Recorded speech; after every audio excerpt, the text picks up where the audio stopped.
For the last one, you can share about your institute that you have if you want. Yes, ma'am. Okay. Thank you so much.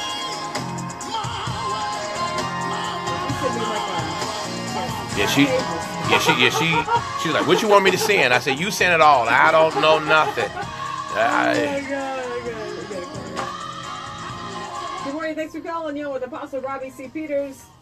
Good morning. Good morning. How are you? You're good. How are you? I'm still standing. Amen. Hallelujah. What's your name? This is Lighthouse Brown from the Gulf Coast region. My district overseer. Hey, overseer, how are you doing?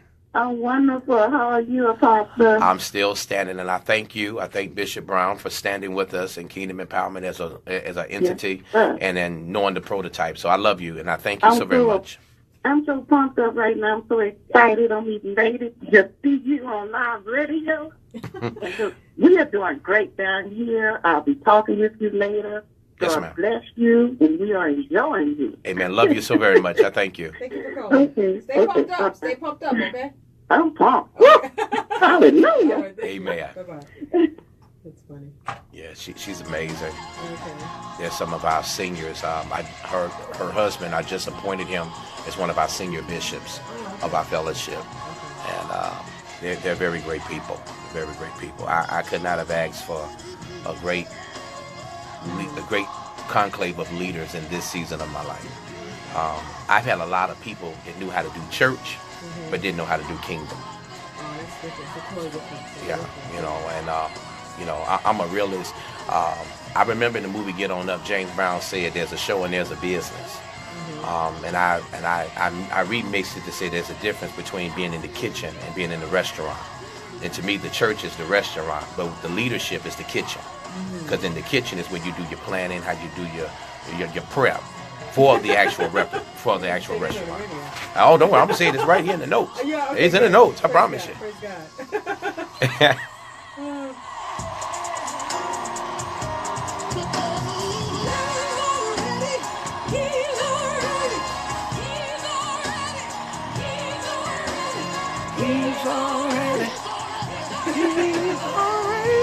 The devil's already defeated. Yes, Lord. Yes, I'm trying to get Apostle to sing up in the room. I know he can throw down. I know it. I can hear it in his voice already. Apostle Robbie C. Peters in the room with me. He's been preaching the gospel for 29 years. He's proud founder and pastor of the Empowerment Word and Truth Church of Chicago, where he has served as a senior pastor since 2004, and he has established churches and ministries in St. Louis, Missouri, and Houston, Texas, and much, much more. And I tell you, he has all of the apostles, the whole fivefold ministry has been calling him in while he's been on the air. But let's continue our conversation, Apostle. Thank you so much for being here with me today. Amen. Let me open by saying this. Listen with curiosity. Speak with honesty. Act with integrity. The greatest problem with communication is that we don't listen to actually understand. We always listen to reply. When we listen with curiosity, we don't listen with the intent to reply, but we listen for what's behind the words. To every leader that's listening to me, not only in our city, but around this country and worldwide, leadership is not about titles, position, or even flowcharts. It's about the one life influencing another life. So in the last 90 seconds that's allotted to me, I want to talk about the 7 effective ways to make other people feel important. Number 1, learn how to use their name. Become more personable. Express sincere, authentic gratitude. Then the one I love most, Lady Sonya, is we need to learn how to listen more than actually talk. A whole lot of people are talking loud and saying nothing. And you should talk more about them than you talk about you. And you should be authentically interested and be sincere with your actual praise when you talk to people. And last, we ought to show people that we actually care. As I said to you before we went on the radio, there's a difference between being in the kitchen and working in the restaurant. And so many people, they love the restaurant. That's the show. That's the theatrics. That's the jerking, the flinching, the falling on the floor, giving the courtesy falls. But the kitchen is where you actually can do your prep. It's where you actually begin to talk about the things that you need. And we need to learn how to encourage each other. We need to spend time completing each other instead of competing against each other. That's good. And so this All ties into leadership, Apostle? All ties into leadership because great leaders create more leaders. Good leaders have visions to inspire others that help turn vision into reality. Great leaders create more leaders, not followers. If all you're doing is walking and no one's following you, you're nothing doing more than taking a walk. You ought to reproduce and give greater. The first time you watch. The second time you walk with me. The third time you do and I watch. The fourth time you do, someone is following you. The fifth time they're doing while you're watching. The sixth time, and it follows the same chain reaction. And until we learn that it's not about I, me, and my, but we focus on us, we, and them, that's when the kingdom will grow. That's when we will grow. That's when everyone connected to us will grow. And until we learn the authentic truth of learning how to care about one another, we will never get to the place that we never need to be in the kingdom. Wow, good stuff there. Good teaching from Apostle. Great wisdom here. If you want to call in and chime in on the conversation, or perhaps you have a word that you want to share with Apostle about how he has blessed you, give us a call at 312-591-3878 on this Pulpit Tuesday on Inspiration 1390. Amen. Inspiration 1390's annual biggest give and receive holiday Thank you. sale. I pray that I'm blessing you all. The woman of God say I'm doing good. I want to know what y'all think. Amen. You all on with me. I thank y'all so very much. Amen. To God be the glory for the great things he has done. Thank you. On top of blessing families with thousands of dollars to help meet their needs. More details to come. On Inspiration 1390. The only way that I was leaving that hospital was if I had another heart. That my heart was only functioning 9%. When Gift of Hope came to me and asked me for the donation, it made me feel very confident knowing that I could give my baby's heart. At this point, my sister called me again and said, Tanisha, you are a match. So when I first woke up from my transplant, I heard this pounding. Like, what is that noise? And the nurse said to me, that's your heart. All right. So I'll say you're traveling literally every week. Yeah, just about every week. Yes, ma'am. I'm gone every week somewhere. I just came back yesterday from St. Louis. I had preached from Wednesday to Sunday. Now I have a chance. And this week, I'm going to be flying out. I'm supposed to go to the East Coast Thursday, come back Friday, then I go to Milwaukee. Amen. So I'll be, every week I'm going. Next week, the week after that, I'm going to Baltimore. I'm home all Thanksgiving. I can't be gone then. Then after that, Texas, the East Coast. So I'm gone every week somewhere. God has blessed us in an amazing way, and I owe it all to Him. In a battle between rich and poor. They Versus brother. they understand it. They understand it. It's not always the best. My kids, if anything, my kids kind of deal with it a little differently. But you know, they understand. Man don't work, he don't eat. And they all like to eat. Amen. They like to eat. They like to make sure that they having a good time with it.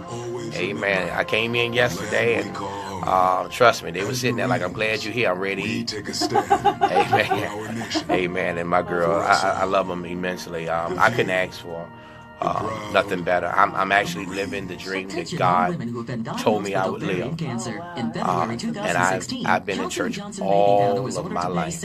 All of my life. And I'm living my dream. And I'm thankful. And I think when I started working for Dr. Maxwell 2 years ago, it changed everything. It brought me into perspective.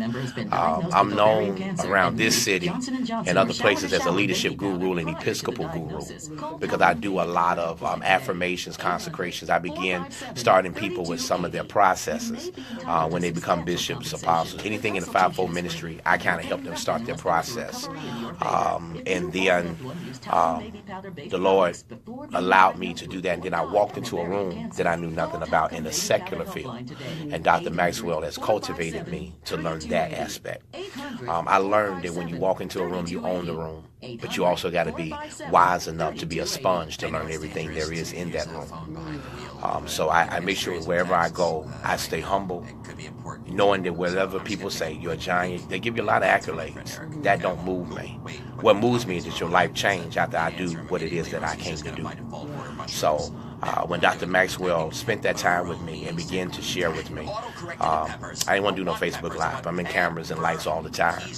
But he said, you need to get out there and do what you need to do. And it afforded me contracts to now go into schools, teach leadership. I'm dealing with kids. When I leave you, I'm getting ready to go to a school. I'm starting a series called Sometimes You Win, Sometimes You Learn. So I'm able to go into the marketplace now. Some of us as leaders, all we know is church. But do we go into the marketplace and make the effect? And I believe that you got to grow into the marketplace and grab those people. See, if you in the church and then you come join my church, I didn't gain no soul. I gained a soul by somebody who's lost. You already have a relationship. You know who God is. You know, so I'm going into a place where there are people who need it. And I'm going in, not just throwing up Jesus in their face, throwing up Bible. I'm going in, giving them information, helping them achieve. Because if I can get the child, I'll get the family. How do you teach this to children? Well, Dr. Maxwell has books. He has books. And then what happens is we come up with our curriculum. And then we go into the schools and we teach principles. And we help mentor, we motivate. So it's like that mentoring program. So we go in and that's what we do. And I'm able to work with 3 schools. My boss, Lolita Cleveland, she allowed me to change my time to come here to be here today. When I leave you, I'm going there with her. And that's what it is. Work your message so that it's so that the kids can understand it. You see what I'm saying? Yeah. At that level, how do you do Yeah. that? You have to know how to relate. And you have to learn, again, like I say, know how to be multifaceted. You can't talk and give $10 words when the sometimes is only written at a 2nd grade reading level. So you have to know how to communicate effectively. You gotta have a charisma, as I would say, but also have character. And you gotta know how to learn your audience. And that's what I do. I go in and I really take time and I want to know them. So I'm not just coming in trying to say, y'all listen to me. I go in and I listen to them. I help them. I work in School District 169 out in Fort Heights, and you'll be amazed, Lady Sonya, how the parents treat them like trash. They wasn't nothing, how they were cursed out before they came to school, all kind of stuff. And you have to deal with that and inherit that when you go. And I have to learn how to get them a better way and help give them some hope and foundation. Good morning.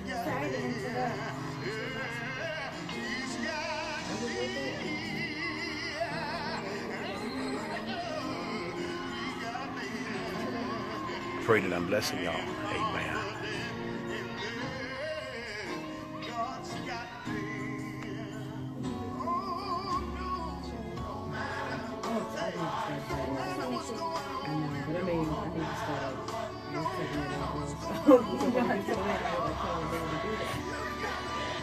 Only a few more days. Alright. Remember, I'm out Friday, possibly Yeah. Thursday too. I can't remember seeing it over. Okay.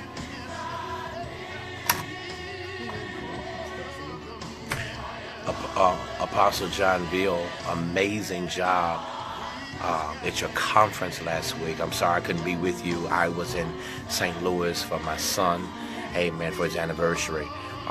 But I'm looking to connect with you. I need you to do something for me.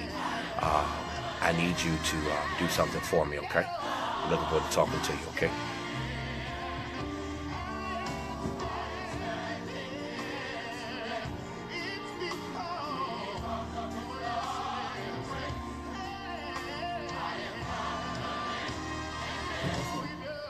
Morning, hold on for me, okay?